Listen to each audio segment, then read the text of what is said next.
कृषी क्षेत्रातील आजच्या मोठ्या ताज्या बातम्या, शासनाच्या घोषणा, अनुदानातील बदल, खरेदी धोरणे आणि बाजारभावांमधील हालचाल सर्व काही तुम्ही पाहणार आहात या व्हिडिओच्या माध्यमातून। इराणमधील वीज पाणी प्रकल्पासह पायाभूत सुविधा पूर्णपणे नष्ट करू, अमेरिकी राष्ट्राध्यक्ष डोनाल्ड ट्रम्प यांचा इशारा। लवकरात लवकर युद्धविराम करार करा।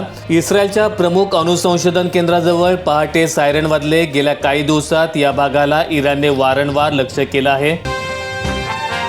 जनगणनेचा पहिला टप्पा उद्यापासून लिव्ह इन जोडपी विवाहित मानणार, स्वगणनेचा पर्याय। महाराष्ट्रात पहिला टप्पा मे आणि जून मध्ये। या जनगणनेच्या पहिल्या टप्प्यामध्ये विचारण्यात येणाऱ्या 33 महत्त्वाच्या प्रश्नांची यादी केंद्र सरकारने जाहीर केली आहे।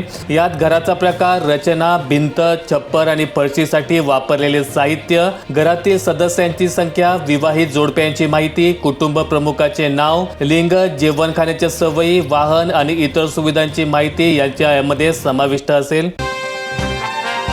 रुपाली चाकणकर चौकशीसाठी गैरहजर, प्रवास करून नाशिकला येणे मला शक्य नाही। चौकशीला बगल दिल्याने संशयाचे धुके गडद। आता त्यांना पुन्हा समन्स बजावले जाण्याची शक्यता आहे। ते आणखीन किती काळ चौकशीपासून दूर राहतात आणि पुढील भूमिका काय घेतात याकडे सर्वांचं लक्ष लागून आहे।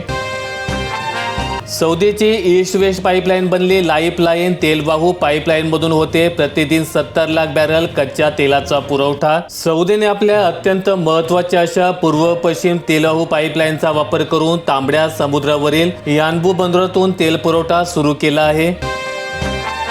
25 लाख शेतकऱ्यांच्या कर्जमाफीचा मार्ग मोकळा। राज्यस्तरीय बँकर्स कमिटीचा थकबाकीदारांचा अहवाल तयार। राज्यात 1,33,00,000 शेतकरी, त्यातील 24,73,000 थकबाकीदार, तर 35,477 कोटींची थकबाकी आहे। आणि यात सोलापूर, पुणे, नाशिक, छत्रपती संभाजीनगर, धाराशिव, नांदेड आणि अहिल्यानगरसह एकूण 14 जिल्ह्यांमध्ये थकबाकीचे प्रमाण सर्वाधिक आहे। या शेतकऱ्यांच्या खात्यावर 2 लाख रुपयांपर्यंतची रक्कम थेट जमा केली जाणार आहे। युद्धामुळे पांढऱ्या सोन्याला जळाली, कापड निर्मितीसाठी कापसाला उठाव, महिन्याभरात दरामध्ये 15% वाढ। पश्चिम आशिया सुरू असलेल्या युद्धामुळे देशातील बाजारात मागील काही दिवसांपासून कापसाच्या दरात सुधारणा होत आहे। युद्धामुळे क्रूड तेलाचे दर वाढल्यामुळे पॉलिस्टर सारख्या कृत्रिम धाग्याच्या किमती वाढल्यामुळे उत्पादन खर्च वाढला आहे। त्यामुळे कापसाला वाढलेली मागणी, रुपयाचे अवमूल्यन झाल्यामुळे महाग झालेल्या आयात, आंतरराष्ट्रीय बाजारात सुधारणा आणि देशात कापूस व सुताला मिळालेला उठाव यामुळे कापसाच्या भावात वाढ दिसून आलेली आहे। शालार्थ आयडी घोटाळ्यातही बोंधू अशोक खरातचा हात। खरातने भावासाठी बनावट शालार्थ आयडी तयार केल्याचे उघड। अपात्र व्यक्तींना वेतन मिळवून दिल्याचा संशय, निधीचा अपहार केल्याचा आरोप। महाराष्ट्राच्या ग्रामीण आरोग्याचा कायापालट। 1 एप्रिलपासून माझे गाव आरोग्य संपन्न गाव अभियान सुरू। ग्रामीण महाराष्ट्राला व्याधीमुक्त करण्यासाठी आणि आरोग्य सुविधा थेट उंबरठ्यापर्यंत पोहोचवण्यासाठी राज्य सरकारने कंबर कसली आहे। मुख्यमंत्री आणि उपमुख्यमंत्र्यांच्या मार्गदर्शनाखाली माझे गाव आरोग्य संपन्न गाव हे अत्यंत महत्त्वाकांक्षी आणि राज्यव्यापी अभियान 1 एप्रिलपासून सुरू होत आहे।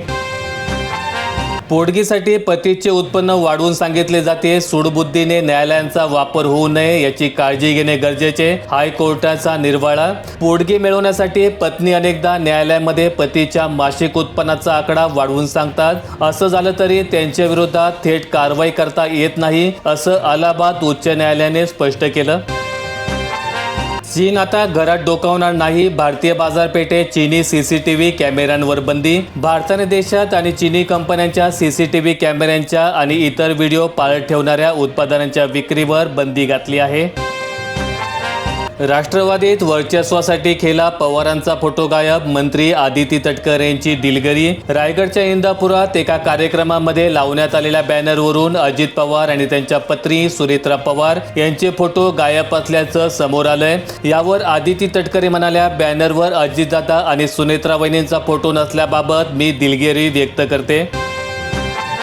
आखाती युद्धामुळे आता खतांची टंचाई, सरकारने शेती क्षेत्रावरील युद्धाच्या परिणामांची नीती स्पष्ट करावी। खरीप हंगामात वेळेवर खते मिळाली नाहीत तर उत्पादन घटण्याबरोबरच शेतकऱ्यांचे मोठे आर्थिक नुकसान होऊ शकते। त्यामुळे केंद्र सरकारने तातडीने पुढाकार घेत खतांचा साठा, आयात नियोजन तसंच वितरण व्यवस्था याबाबत स्पष्ट भूमिका जाहीर करून शेतकऱ्यांना आश्वस्त करावे। राज्याच्या काही भागात जोरदार गारपीट. पुणे, नंदुरबार, नाशिक आणि धुळ्यात टपोऱ्या गारांचा सडा. बुधवारी मध्य महाराष्ट्र, कोकण, संपूर्ण मराठवाडा आणि विदर्भातील वाशिम, यवतमाळ, वर्धा, नागपूर तसंच चंद्रपूर जिल्ह्यात वादळी पावसाची शक्यता आहे. तर पुढील 2 दिवस मध्य महाराष्ट्र आणि मराठवाड्यात गारपिटीचाही इशारा देण्यात आलाय. वैनगंगा नळगंगा प्रकल्पाचा प्रस्ताव तातडीने दिल्ली दरबारी. केंद्रीय जल आयोगाकडे मंजुरीसाठी प्रस्ताव सादर. संपूर्ण विदर्भाची कोरडवाहू शेतीच्या दुष्टचक्रातून सुटका करण्याची आणि या प्रदेशाचे चित्र बदलून टाकण्याची क्षमता असलेला महत्वाकांक्षी वैनगंगा नळगंगा नदीजोड प्रकल्पाचा प्रस्ताव आता दिल्ली दरबारी दाखल झाला आहे. धार्मिक आधारावर ओबीसी आरक्षण नको. भाजप खासदार लक्ष्मण यांच्या मागणीनंतर राज्यसभेत गदारोळ. काही विरोधी सदस्यांचा सभात्याग. धार्मिक आधारावर ओबीसी आरक्षणाला विरोध. के लक्ष्मण यांच्या वक्तव्यावर राज्यसभेत तीव्र गदारोळ. विरोधकांचा सभात्याग आणि घटनाविरोधी भूमिकेचा आरोप. नाशिक जिल्ह्यातील 1000 शेतकऱ्यांना अवकाळी पावसाचा बसला फटका. 482 हेक्टरवरील शेतपिकांची नासाडी. सर्वाधिक 195 हेक्टरवरील कांद्याचा चिखल. नाशिक जिल्ह्यातील सिन्नर, येवला तालुक्यांमधील गावांमध्ये शनिवारी अवकाळी वादळी पावसासह गारपिटीचाही तडाखा बसला. शेवगाही शेअर बाजारासारखाच कोसळला. बाजारात भाव कमी, शेतकऱ्यांना फटका. 2 महिन्यांपूर्वी 250 रुपये प्रति किलो दर होता, आता 30 रुपये किलो दराने विक्री. 3 महिन्यांपूर्वी शेवग्याला चांगला भाव होता, त्यामुळे शेतकऱ्यांनी लक्ष केंद्रित केलं होतं. गॅस कनेक्शन अपडेटच्या नावाने बँक खाते साफ. काळजी घ्या बरं, सायबर लुटारूंचा नवा फंडा. ग्राहकांची फसवणूक. रिप्लाय देते वेळेस थोडा विचार करा. गॅस टंचाईच्या काळात सायबर गुन्हेगार सक्रिय झाले आहेत. गॅस कंपन्यांच्या नावे फेक मेसेज करून ग्राहकांना KYC करण्यास सांगितलं जातंय. त्यातून बनावट लिंकद्वारे ग्राहकांची फसवणूक केली जात आहे. असे प्रकार घडत असल्याची माहिती सायबर पोलिसांनी दिली. उष्णतेचा कोप वाढता. साप निघत आहेत बिळाबाहेर. शरीरातील उष्णता नियंत्रित करण्यासाठी साप थंड जागेच्या शोधात. पुणे जिल्ह्यातील धरणांमध्ये 104 TMC साठा. यंदाच्या उन्हाळ्यात पाणी टंचाईची तीव्रता तुलनेने कमी राहण्याची शक्यता. गेल्या वर्षी होता 80 TMC पाण्याचा साठा शिल्लक. मनसेचे अमित ठाकरे शेतकऱ्यांच्या बांधावर. मोहोळ तालुक्यातील गारपीटग्रस्त पिकांची पाहणी. मुख्यमंत्र्यांकडे करणार नुकसान भरपाईची मागणी. मोहोळ तालुक्यातील गारपीटग्रस्त शेतकऱ्यांना धीर देत अमित ठाकरे यांची पिकांची पाहणी. तातडीचे पंचनामे आणि योग्य नुकसान भरपाईसाठी मुख्यमंत्र्यांकडे पाठपुरावा करण्याची घोषणा केली.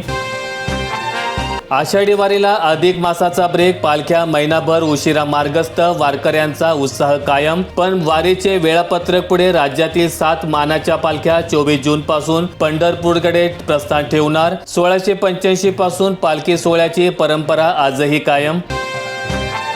पुणे जिल्ह्यातील आंबेगाव तालुक्यात कांदा काढणीला वेग. मजुरांच्या टंचाईने शेतकरी त्रस्त.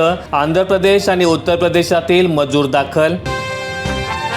छत्रपती संभाजीनगर जिल्ह्यात आसमानी संकट. जिल्ह्याला बसलाय गारपिटीचा तडाखा. सिल्लोड तालुक्यात 4 जनावरांचा वीज पडून मृत्यू. आंबा आणि मोसंबीला मोठ्या प्रमाणात फटका. व्हिडिओ आवडला तर लाईक ठोका, शेअर करा आणि असे दैनंदिन शेतकरी बातम्या अपडेट्स मिळवण्यासाठी सबस्क्राईब करून बेल आयकॉनचं बटन दाबा.